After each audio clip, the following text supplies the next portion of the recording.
নমস্কার বন্ধুরা, মাছের এক সহজ রেসিপি আপনাদের সাথে শেয়ার করলাম। এটা বানানোও যতটা সহজ, গরম ভাতের সাথে খেতেও কিন্তু দারুণ লাগে।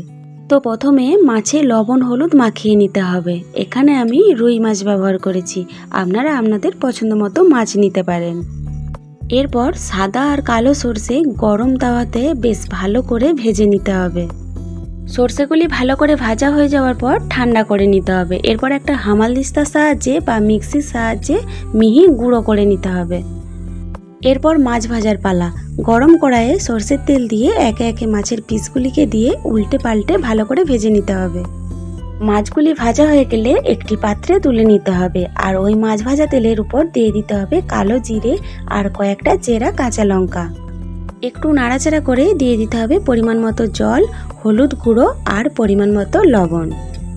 বেশ কিছুক্ষণ ফুটিয়ে নেওয়ার পর দিয়ে দিতে হবে আগে থেকে ভেজে রাখা মাছের পিসগুলি। আবারও 2 থেকে 3 মিনিট বেশ ভালো করে ফুটিয়ে নিতে হবে। এরপর দিয়ে দিতে হবে আগে থেকে গুঁড়ো করে রাখা সর্ষে। আবারও নাড়াচাড়া করে 1 থেকে 2 মিনিট ফুটিয়ে নিলেই রুই মাছের কাসন পোড়া তৈরি। তো বন্ধুরা, গরম গরম ভাতের সাথে পরিবেশন করুন এই রুই মাছের কাসন পোড়া। আজকের এই রুই মাছের কাসন পোড়া রেসিপিটি আপনাদের কেমন লাগলো অবশ্যই কমেন্ট বক্সে কমেন্ট করে জানাবেন। ধন্যবাদ।